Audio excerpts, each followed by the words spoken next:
Hey, you know that feeling when a song just clicks and suddenly you're not just hearing it, you're like seeing stuff in your head? Oh, yeah, like a little movie starts playing. Exactly. That first time you realize music could be, well, visual, Yeah. whole immersive thing. We're diving right into that kind of aha moment today. We are. We're going to unpack the story of MTV, a channel that didn't just play music. It really fundamentally changed how we experience it. Right. And, for everyone listening, this isn't just nostalgia. It's not just looking back. It's about understanding this huge cultural shift and how its echoes are, well, still around today. Wow. Still shaping things. Totally. You shared some really fascinating material with us about like the very beginning of MTV, Mm. the launch and everything. Hmm. And our mission here really is to get under the hood of how this one channel managed to pull music out of just our ears, put it right in front of our eyes. Yeah, visual. And more than that, we want to explore why understanding that transformation actually gives you a pretty powerful lens for spotting big cultural shifts, innovation, even today. Okay, so picture this. August 1st, 1981. Before that day, music on TV was, well, there wasn't much, was there? Pretty barren. Not really, no. Sporadic stuff, maybe. Right, and then, boom, MTV launches. And the very first video they play, video killed the radio star, The Bugles. It's almost spooky, isn't it, how that title just kind of laid it all out. It's incredibly foreshadowing. Practically prophetic. That single moment, the launch, that first video, it just kicked off this completely new idea. Yeah. Music wasn't just for listening anymore. It was this visual spectacle. A full-blown spectacle. And for you listening, thinking about those aha moments you can imagine how revolutionary this must have felt. So why should this matter now? Well, MTV didn't just play videos. It genuinely molded tastes, generations of them. Oh, absolutely. It set fashion trends. It influenced, social attitudes. It just rewrote the rules for how we connect with artists. And what's so interesting, especially considering some of the early material you shared, is the immediate impact this visual platform had on artists themselves, on their expression. Oh, so? Well, suddenly, musicians had this incredible new canvas. Uh-huh. Beyond just the sound, right? Beyond the recording studio, they could communicate ideas visually. Okay. It just opened up this whole other dimension for creativity, allowed them to tell stories, build worlds around their songs. Yeah, absolutely. I mean, think about the absolute giants of that era, Madonna, Michael Jackson, Prince. Icons. Totally. Yeah. Their music wasn't just something you heard on the radio or your Walkman. Yeah. Their videos were events. You had to see them. Everyone talked about them. Must-see TV, but for music. Exactly. And focusing on Thriller for just a second, something you pointed out in one of the articles, it wasn't just a music video, was it? It felt bigger. Oh, not at all. Thriller was a real turning point. It basically elevated the music video into a short film, a mini movie. Right. It had this detailed story, incredible choreography, special effects that were just groundbreaking for the time. Mind-blowing back then. Totally. It showed what the medium could be, set a whole new standard, Yeah. and it just grabbed the public imagination like nothing before. And it's fascinating looking back at some of the commentary you found about the industry back then to realize MTV also played this really, really crucial role in breaking down racial barriers. Yeah, that's a huge point. It's kind of shocking now, but before MTV, Black artists just had very little visibility on mainstream music TV, almost none. It's a really important piece of the history to remember, especially with the context you shared. If you connect the dots, you see MTV, maybe not even meaning to at first, Right. became this kind of accidental catalyst for change. Michael Jackson's success, the sheer cultural force of his videos, it basically forced MTV and the whole industry really to open up. They couldn't ignore it. Exactly. They had to become more inclusive. And this wasn't just about selling records. It genuinely shifted the broader cultural landscape, how different artists were seen, celebrated. Now, behind all this, at the heart of this revolution, there was a visionary, right? Robert Pittman, MTV's co-founder. Yep. One of the articles you sent really highlighted his thinking.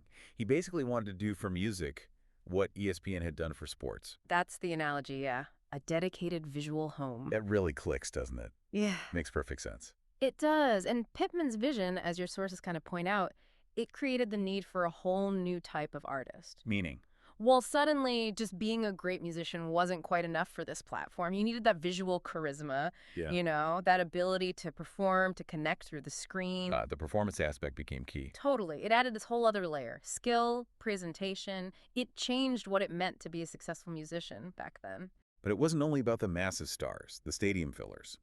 MTV also, kind of surprisingly maybe, became a place for other genres, artists who were, outside the mainstream pop and rock world. Right. People sometimes forget that part. I'm thinking specifically about a show like 120 Minutes. I think one of your articles mentioned it. 120 Minutes is the perfect example. Yeah. What's really interesting there is how that show focused on alternative indie music. It played a huge part in popularizing bands that weren't on major labels. Right, the underground stuff. Exactly. It directly fed into the whole grunge explosion in the early 90s. It showed MTV could actually be a space for discovery, for diversity in music, not just the top 40 over and over. It's almost unbelievable, though, thinking about the early days. We were looking at some details you dug up about how MTV actually struggled to get advertisers at first. Isn't that wild? Can you even imagine that now? This cultural behemoth starting out relying on like promo clips and filler just to stay on the air. It really shows how unproven the whole idea was. Nobody really knew if it would work, I guess. Yeah. And then you had this other thing happen. The VJs. Oh, right. The video jockeys. Yeah, as several of your sources mentioned, they weren't just people introducing videos. They became celebrities, actual stars. People tuned in for them. Martha Quinn, Nina Blackwood. Exactly. Almost as much as for the video sometimes. Yeah. They were the faces, the personalities, guiding everyone through this new world. They were so relatable. They had opinions. They felt like your cool older siblings showing you music. Mm-hmm.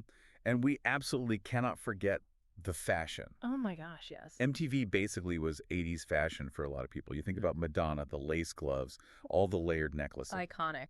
Instantly recognizable. And those looks weren't just random. They were coming directly from what people were seeing constantly on MTV. Right. It became like a national style guide. Absolutely. If you tie it back to that whole visual communication idea, fashion was just another powerful part of the story MTV helped artists tell. It wasn't just looking cool in a video. It was about crafting this whole visual identity that matched the music, the artist's whole vibe. Okay, so for everyone listening, all this talk about the 80s might feel a bit like a trip down memory lane, but the legacy here, MTV's legacy, is actually super relevant today. Right. Totally relevant. Still resonates. Regardless of your background, your field, there are some really solid takeaways. I mean, let's start with the obvious. Maybe go back, check out some of those iconic videos. Yeah, do it. But don't just watch for, like, the nostalgia hit.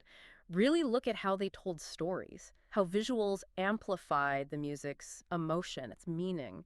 It's like a masterclass in visual communication. Exactly. And take that idea beyond music. Just recognize the fundamental power of visuals, period, in any communication.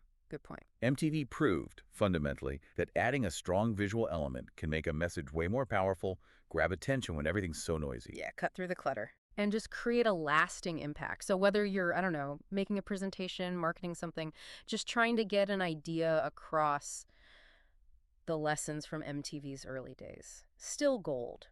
And thinking back to some of those points in your sources about inclusion, let's not forget the role MTV played, even if it was complicated, in breaking down some of those racial barriers early on. Right. It wasn't perfect, but it was significant. It just highlights how important diverse representation is. Yeah. In any creative field, really. And also, staying ahead of the curve. That's key. MTV was undeniably riding the wave of a massive cultural shift. They were the wave, almost. Well, yeah. It just underscores how important it is to be observant, to see where things are heading, understand trends, and be willing to adapt, to innovate. Because the way we consume media is always changing, right? Yeah. Faster and faster now. Exactly. And MTV's first big success came from seeing that shift and jumping on it. There's also, I think, a really interesting lesson in just the power of nostalgia itself. MTV's enduring place in culture shows how tapping into those shared memories, those familiar touchstones, it can be a really potent way to connect with people. Definitely. Whether you're making content, building a brand, whatever, that shared past is powerful. Right.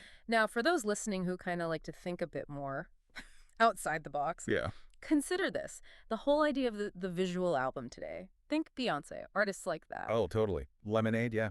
That's a direct descendant of the revolution MTV started. It's the music video idea just expanded, made into a bigger, cohesive story. Wow, yeah. Hadn't quite connected it that directly. And hey, for a bit of fun, you could even like throw a virtual MTV party. Ah, how would that work? Get some friends together online, pull up those classic videos on YouTube, maybe find some old VJ clips, just kind of relive that era together. It's a cool way to engage with that moment in music history. That does sound kind of fun, actually. Yeah. So the core insight here, the main takeaway, is that MTV was just so much more than a TV channel playing videos. Oh, way more. It was a genuine cultural force. It completely reshaped the music industry, top to bottom. And its influence is still, rippling out today in our media world. It's a powerful example, really, of how embracing innovation, embracing change can have this massive, lasting impact. Yeah, this whole deep dive into MTV's beginnings and its impact really puts a spotlight on that connection, doesn't it? Between what we hear and what we see. That interplay, yeah. And it kind of leaves you wondering, doesn't it? How is that relationship still evolving in Yeah. our world now, which is just so incredibly visual? Right. How does the legacy of MTV, this kind of fusion of sound and sight, how does that keep shaping your own experiences? With music, sure, but with all the other media that's just constantly around us every single day. Makes you think.